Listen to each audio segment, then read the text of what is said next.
tourbière de Magazone, les roustières. C'est vraiment la zone la plus jaune là. D'accord, elle fait combien à peu près de... On est sur une trentaine d'hectares. Sur le site Natura 2000 Plateau-d'Aubrac, c'est une des zones les plus étendues. Je suis venu une fois, mais un quart d'heure. Je sais qu'elle a été travaillée par deux équipes paléo, donc l'équipe de Marseille, avec des travaux qui ont concerné cette partie-là, où il y a 6 mètres de sédiments meubles type tourbe, et en dessous c'est un peu plus dur, d'après mes souvenirs. Ou alors il y a 6 mètres de tourbe et puis après c'est de la guicage, je ne sais plus. Théodifort s'est intéressé à la partie, on va dire récente du système, à l'Holocène, tandis que l'équipe de Marseille s'intéresse, comme assez souvent, ce qu'ils appellent le tardiglaciaire, en fait, aux modalités de recolonisation des pièces d'eau, des fonds, lors du retrait glaciaire. D'un point de vue foncier, on est sur 14 propriétaires sur la tourbière là, ce qui complique un peu les choses. La tourbière fait partie de la commune de Recoul-d'Aubrac, sachant que là on est sur la commune de Malbouzon là, de Nasvinal là, et de Brion juste à côté. Là on est sur Nasvinal. Mais cette partie-là fait partie de la commune de Recoul-d'Aubrac. Nous, au niveau natural, la seule chose qu'on a fait, c'est qu'on s'intéresse à la station de l'Aiguillère de Sibérie. On recense entre 100 et 150 tiges fleuries là, par an, ça dépend. Autour du pin sylvestre que vous avez là, un peu rabougri. Là, on est sur le granit, sur le granit de la Margeride. On perçoit très bien les blocs, donc avec leur forme assez typique. Et on est sur un épandage glaciaire qui, a priori, est relativement couvrant. On ne voit pas de roches à l'affleurement par des blocs. On devine qu'en règle générale, la pente douce, elle est à l'amont du flux glaciaire. La pente raide à l'aval. Donc le flux glaciaire ici viendrait de par là et il a aligné comme ça les reliefs. C'est ce qui paraît le plus probable et en plus c'est la direction qui est reconnue par ailleurs.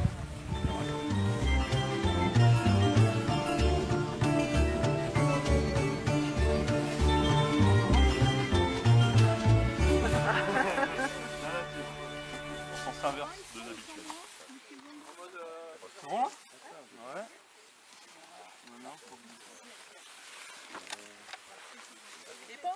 Attention, n'assomme pas quelqu'un. Ah, c'est tout souris ton truc. Bah voilà. Vas-y. Je veux dire, ça se voit, on voit tout de suite, pas de commentaire à faire là-dessus. Ouais, c'est le KTH. Comment? C'est ça, c'est du KTH ça? Bah tu vois, ça y est, c'est bon. Voilà. Tu l'as dans l'œil. Donc il y a du KTH. Tu l'as dans l'œil. Et au-dessus, t'as pas réussi à prendre la tourbe récente qui a été formée, qui est principalement, à mon avis, formée par les cyperacées. Ouais. Et du coup, les cyperacées, tu as du mal à te casser avec ton carottier. Donc, tu les prends pas. C'est pour ça que tu as 10 cm avec rien. Ouais, d'accord. Il faudrait l'arracher au même moment. Okay. Donc, très très beau KTH. Allez, c'est bon, il y avait un petit bout de bois. C'est beau ça, hein? Ah, bah ouais, bah, je vais regarder. Ouais. Très très beau. Bravo Gilles. C'est pas... Attends. Non, attends. Pas du faut KTH, pas prendre ça, que ça c'est les pas du trucs. KTH, ça. Bah, ça dépend de ta définition de la tourbe. Si la tourbe, tu définis ça comme un dépôt qui contient plus de 30% de matière organique en poids sec. Là, t'es plus du tout dans le KTH. Et dis, oh, tu me laisses pas faire toute seule. Sors la prochaine. Il faut qu'il réfléchisse. Bah ouais, non mais c'est ça. Ah bah elle forte. Ah mais voilà la pierre, là c'est net la pierre. Ah voilà. Ouais. Mais là tu penses pas que c'était du KTH? C'est la transition. C'est la transition, voilà. C'est la progressivité du passage entre le KTH vrai et puis la tourbe dont il est issu. C'est typique de végétaux hyper faciles à reconnaître. Quelqu'un peut tenir la pointe là? Equisetum fluviatiae. Tu aurais pu répondre. T'aurais pu répondre. Ah, j'ai pas écouté. Bah voilà, Equisetum fluviatiae, tu la connais bien maintenant. La prêle. Ouais. Voilà. Et puis l'autre donc du coup c'est du phragmite. Ah, c'est fragmenté. La grande. Plusieurs millénaires quand même là. Déjà là. Déjà, Là, plusieurs siècles. plusieurs siècles. Sûr. Vu le KTH, on peut dire millénaire je pense. Il n'y a pas trop de problème. Ça c'est Phragmites australis.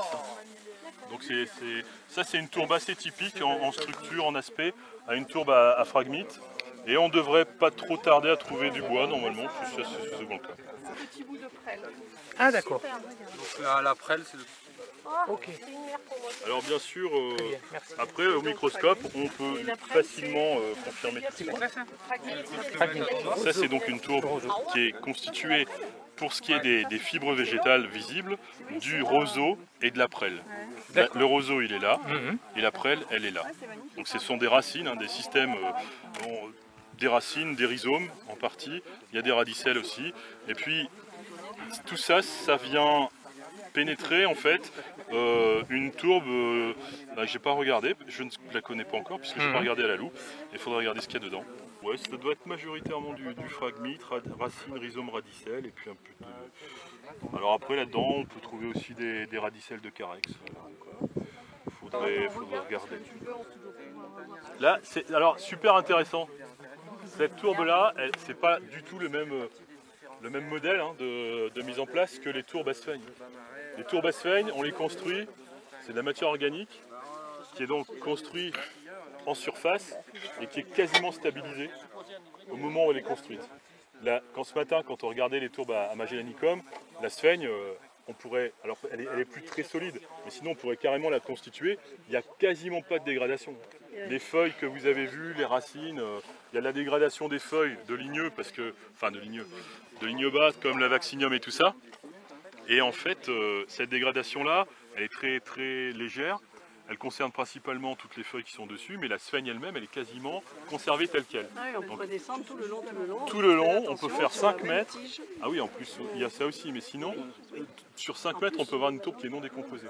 Cette tourbe-là, ce qui est drôle, c'est qu'elle est décomposée au moment où elle se dépose. Donc, ce que vous voyez là, c'est pas une tourbe décomposée, c'est une litière qui a été conservée. Donc on n'est pas du tout sur le même modèle fonctionnel. Alors des fois, il y a certaines personnes qui se disent voilà, cette tourbe-là, elle est à moitié dégradée. Donc elle est ancienne. En fait, cette tourbe-là, elle peut avoir un siècle et elle est exactement dans le même état parce que c'est une tourbe de litière et c'est pas une tourbe à sphègne. Voilà. Donc là, ici, on est probablement sur un tremblant qui est épais d'1,50 m. D'abord, sur un grand ensemble comme ça, on ne va pas qualifier l'ensemble, on va simplement qualifier le secteur sur lequel on est travaillé. Donc ici, il faudrait aller en faire encore, il faudrait encore en faire un. Parce que si on tombe sur Dagitia, on est sur un système lacustre, on est vraisemblablement sur un tremblant à fragmite. Oh, c'est plus mieux bien. C'est différent du moins. Ouais. C'est pas une Gitia là. Non. C'est pas une Gitia. Il va y avoir un gros caillou qui émerge, non? On n'était pas du tout à... Non, c'était sur le sol. Donc, deux types de tourbes assez différents. Là, c'est une boue avec un petit peu... Vers le bas, on sent du sable. Et là, par contre, on est sur une tourbe normale, on va dire, bien constituée.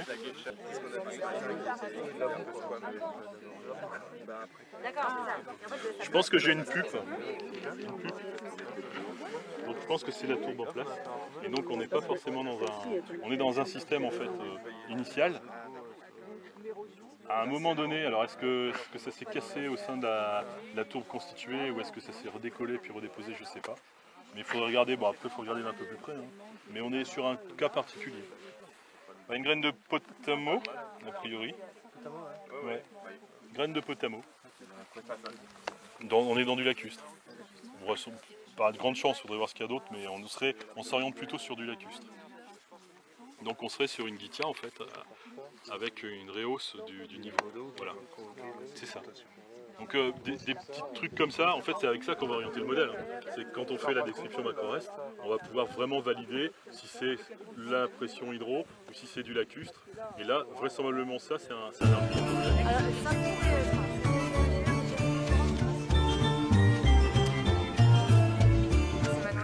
Donc j'ai été stagiaire au Muséum national de Paris. Moi, je suis Yann Potier du bureau l'INECO. On est spécialiste dans les tourbières pour du diagnostic et des propositions de mesure. Voilà, on travaille en Suisse et aussi dans la partie est de la France. Tous les 2 ans. On se rencontre tous les ans pour faire des visites de terrain et on fait un colloque tous les 2 ans. Très bien. Sur la même région, on a des tourbières très différentes en fait. Et voilà. En fait, on déplace d'année en année d'une région à une autre.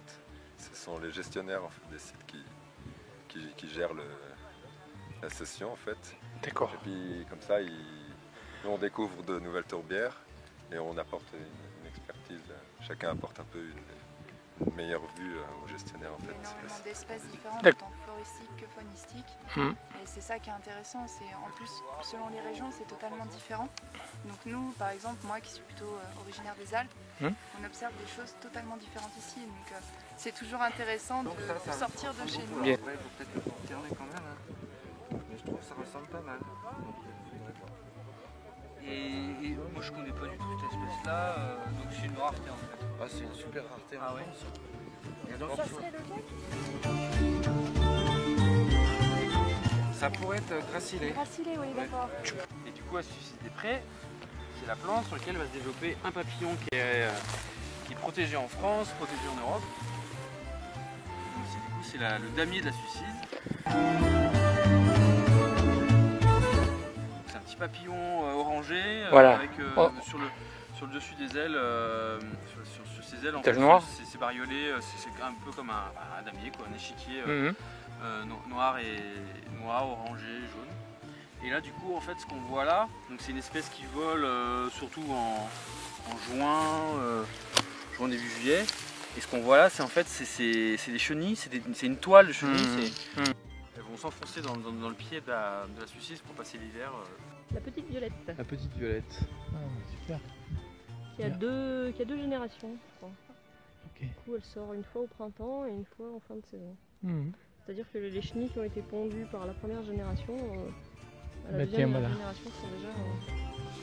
Après du Déjà, coup c'est l'autre compliqué. papillon qui est protégé aussi très rare en France. Ouais. Et Là, c'est encore plus rare. là, que- enfin, c'est plus rare que le Massif central fait partie des principales zones en France, voire en Europe, où l'espèce s'y maintient. Et ben, c'est du coup l'azur et les lumières qui font sur cette gentiane. D'accord. Du coup, c'est D'accord, ça, la c'est même une famille que la gentiane. gentiane D'accord. jaune. Hein, qu'on Ouais, retrouve ouais, en ouais. France.